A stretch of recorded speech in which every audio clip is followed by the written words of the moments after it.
नमस्कार दोस्तों, growth capital channel में आपका स्वागत है। दोस्तों, इजराइल और ईरान, किसी ने सोचा नहीं था कि अचानक इजराइल जो है वो ईरान के ऊपर अटैक कर देगा और स्टॉक मार्केट में बिकवाली शुरू हो जाएगी। आज मॉर्निंग में जो खबर आई दोस्तों, आप सभी लोगों को पता है, और उसके बाद बाजार अमेरिका को देखते हुए पूरी दुनिया भर के बाजारों में हड़कंप मच गया। मगर आज एक अच्छी चीज हमें देखने को मिली और उसके बारे में मैं बात करूंगा, आंकड़े दिखाऊंगा और चार्ट पर भी चलेंगे दोस्तों, और वहां पर डिस्कस करेंगे कि सोमवार तक क्या हो सकता है। देखिए, सबसे पहले जो इजराइल ने ईरान के ऊपर अटैक किया है उसका कारण तो आप लोगों को पता है। ये जो शख्स है जो दुनिया भर के ऊपर टैरिफ लगा रहा है, डोनाल्ड ट्रंप, कहीं ना कहीं शामिल है दोस्तों। अब इन्होंने तो खुद तो कह दिया कि हम इस बारे में कुछ नहीं जानते हैं, हमें कोई लेना देना नहीं है इजराइल ईरान से, मगर कहीं ना कहीं ये जो न्यूक्लियर डील फेल हुई है ये उसका एक, बोलते हैं ना, पीछे के दरवाजे से अटैक किया गया है। अब जब इजराइल ने ईरान के ऊपर सुबह उठते ही ये गोले बरसाए दोस्तों, और करीबन करीबन 100 से ज्यादा जो है जेट ईरान की सीमा में गए और वहां पर उन्होंने बहुत सारी तबाही करी। ठीक है, दो देशों में अगर जंग होती है दोस्तों तो तबाही तो होती ही होती है। अब ये देखना होगा कि अब ईरान क्या करता है। सबसे बड़ी बात यह दोस्तों कि क्या ईरान जवाबी हमला करेगा। देखिए, पूरी दुनिया इस समय टैरिफ की मार से, बोलते हैं ना, त्राहिमाम कर रही थी, मतलब पस्त थी पूरी तरीके से। सारी दुनिया इधर ट्रेड डील के ऊपर ध्यान लगा रही थी। अमेरिका और चाइना की ट्रेड डील कब होने वाली है, क्या होने वाला है, और पूरी दुनिया का इंटरनेशनल ट्रेड सब कुछ ठीक हो जाए। बाकी सारी चीजें जो है चाइना और अमेरिका पर ठीक हुई थी, और आया क्या, उम्मीद से परे क्या आया, ईरान और इजराइल की वॉर। चलिए दोस्तों, वीडियो में आगे बढ़ते हैं। किसी प्रकार से कोई भी बाय सेल रिकमेंडेशन यहाँ पर नहीं है, याद रखिएगा। वीडियो सिर्फ इंफॉर्मेशन एजुकेशन पर्पस के लिए बनाया गया है। अब आगे चलते हैं दोस्तों और बात करते हैं चार्ट के ऊपर और कुछ डेटा देखते हैं जो बहुत ज्यादा इंपॉर्टेंट है। देखिए, मार्केट आज गिरा, बाजार आज अच्छा खासा गिरा दोस्तों, मगर आज अगर आप रिकवरी देखेंगे तो बहुत जबरदस्त रिकवरी भी आपको देखने को मिलेगी। निफ्टी एक लेवल था दोस्तों, बराबर उसके नजदीक आया, करीब करीब 24,460 के आसपास टच एंड गो हो गया। मैंने पहले भी आपसे कहा, इस लेवल के पास जब भी आता है ये टच एंड गो हो जाता है। मगर क्या इस बार ये जो टच एंड गो हुआ है ये दोबारा नहीं आएगा नीचे, या अगर कोई एक खबर आ जाती है दोस्तों तो ये लेवल भी टूट जाएगा। उसके लिए पहले आपको एक चीज समझनी पड़ेगी। देखिए, क्रूड ऑयल सबसे जबरदस्त तेजी कहां पर हो रही है, क्रूड में हो रही है। 78 तक पहुंच चुका है क्रूड, 7 से 8% तेज हो गया। हालांकि दिन के दौरान ये 12% तेज था। यहां पर तेजी होना,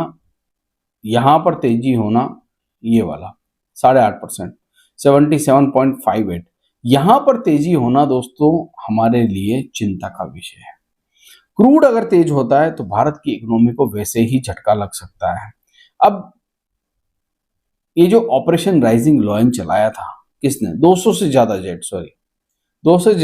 जेट, 100 टारगेट को हिट करके आए हैं। अब अमेरिका थोड़े दिन पहले आपको पता है ईरान से नाराज था और कहा भी था ईरान ने कि हमें आंख मत दिखाइए। अमेरिका इस समय वही गेम यहां पर कर रहा है जो यूक्रेन और रशिया के साथ हुआ है। मतलब यूक्रेन के साथ जो गेम किया गया अमेरिका के द्वारा कि तुम लड़ो हम पीछे खड़े हैं, पता चला पीछे से गायब हो गए। आज सेंसेक्स के अंदर एक बड़ी बिकवाली हुई थी, बाद में ये रिकवरी हुई। 1000 पॉइंट के आसपास सेंसेक्स गिर गया था, बाद में 573 पॉइंट नीचे बंद हुआ। निफ्टी 400 पॉइंट से ज्यादा गिरा हुआ था, 200 पॉइंट रिकवर हो गया, 200 से 250 point. Small cap mid cap ज्यादा नहीं गिरे, 145 पॉइंट मिड कैप गिरा, स्मॉल कैप 161 पॉइंट गिरा। मतलब यहां गिरावट इतनी नहीं हुई जितना डर था दोस्तों, जितना डर था उससे कम गिरावट हुई है। अगर यूएस का इस समय मार्केट देखें, जो यूएस 700-800 पॉइंट डाउन था एक समय में फ्यूचर्स, वो अब 420 पॉइंट डाउन रह गया। मतलब यहां पर भी जबरदस्त रिकवरी आ रही है। क्या इंडाइसेस में रिकवरी आई थी? देखिए, अगर आप इंडाइसेस को देखेंगे आज, तो आज कोई खास रिकवरी नहीं है। निफ्टी के करीब करीब 50 शेयरों में से 9 शेयर जो है वो ग्रीन में बंद हुए, 41 शेयर जो है रेड में बंद हुए। मतलब यहाँ पर भी अच्छी खासी बिकवाली हमें देखने को मिली। मगर मैं ज्यादातर ट्रेक करता हूँ निफ्टी 500 को, तो 133 स्टॉक्स ग्रीन में और 364 शेयर जो है वो रेड में बंद हुए। मतलब एडवांस डिक्लाइन की अगर मैं बात करूं तो डिक्लाइन बहुत ज्यादा हमें देखने को मिल रहा था मार्केट में। सभी तरफ सिर्फ और सिर्फ नेचुरल गैस और टेक शेयरों को आज छोड़ दीजिए, और डिफेंस को आज महिंद्रा, टेक महिंद्रा, टाटा कंसल्टेंसी और विप्रो ने एक मोर्चा संभाल रखा था दोस्तों। वहीं सपोर्ट देने का काम कर रहे थे ऑयल एंड नेचुरल गैस और Bharat electronics, Bharat dynamics, HAL, इस प्रकार के कोचिन शिपयार्ड। आज किसी भी इंडेक्स के अंदर आज आपको बड़ी खरीदारी नहीं देखने को मिलेगी। रेड कलर यहां पर सबसे ज्यादा आपको देखने को मिलेगा। देखिए,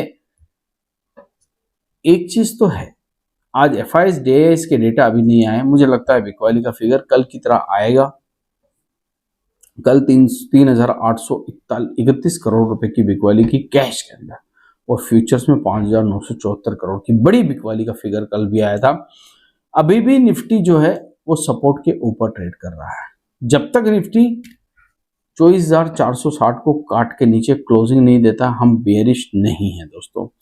अभी भी मूवमेंट जो है वो बुल की साइड का ज्यादा बना हुआ है, और मुझे लगता है आज जो रिकवरी हमें देखने को मिली, अगर कोई ऐसी खबर ना आए, देखिए छोटी मोटी स्ट्राइक अगर ईरान भी कर देगा इजराइल के ऊपर, तो ये न्यूज डिस्काउंट हो जाएगी। और पहले से ही सबको पता है कि इजराइल के ऊपर अटैक ईरान जरूर करेगा दोस्तों, क्योंकि वो बदला लिए बगैर मानेगा नहीं दोस्तों। तो ये न्यूज डिस्काउंटेड है। अगर मान लीजिए रिकवरी नहीं आती और बिकवाली और ज्यादा होती, तो समझ लिया जाता कि हाँ, ये वॉर ज्यादा बड़ी होने वाली। अमेरिका जो कि इस समय दोनों कंट्रियों के बीच में खड़ा है, मुझे लगता है आगे ना पीछे ट्रम्प जो है वो बुल है, और ट्रम्प जो है वो कहीं ना कहीं आकर टेबल पर बात करवा ही देंगे इन दोनों की। तो ये जो समय है दोस्तों, खराब समय जरूर है बाजार के लिए, मगर ये खराब समय निवेशकों के लिए बहुत अच्छा है। जिनकी ट्रेन छूट गई थी 21,700 पर, अगर मान लीजिए, तो उन लोगों के लिए एक बोलते हैं ना अपॉर्चुनिटी लेके भी आ सकता है। जब तक निफ्टी अपने लेवल के ऊपर है, ये बुलिश रहेगा। ठीक है, छोटी मोटी गिरावट रनिंग करेक्शन के रूप में मानी जाएगी। 2 कैंडल बने जरूर है नीचे की तरफ पर, मगर अभी भी बॉक्स के दोस्तों अंदर है निफ्टी। जिस बॉक्स की बात मैं पिछले 2-3 दिन से आपके साथ कर रहा हूं, अभी भी ये बॉक्स के अंदर है। तो ना नीचे के लेवल को तोड़ पा रहा है, ना ऊपर के लेवल को तोड़ पा रहा है, रेंज बाउंड सिचुएशन में है। मुझे लगता है ईरान एक स्ट्राइक करेगा, या छोटे मोटे लॉन्चर, रॉकेट लॉन्चर छोड़कर बंद कर देगा। थोड़ा बहुत नुकसान होगा इजराइल को, और उसके बाद अमेरिका बीच में कूद जाएगा, और फिर मामला शांत हो जाएगा। अगले 2 दिन सैटरडे संडे मार्केट बंद है, हो सकता है मंडे को आपको कुछ अच्छा ही सुनने को मिले। अगर बुरा सुनने को भी मिलता है तो याद रखना, अपॉर्चुनिटी मार्केट ही इसी खबरों पे देता है। अच्छी खबरों पर बाजार कभी अपॉर्चुनिटी नहीं देता, बुरी खबरों पर मार्केट हमेशा अपॉर्चुनिटी लेके आता है। आशा करता हूँ वीडियो आपको अच्छा लगा होगा। अगर अच्छा लगा है तो लाइक, शेयर, सब्सक्राइब जरूर कर दें। थैंक यू, धन्यवाद।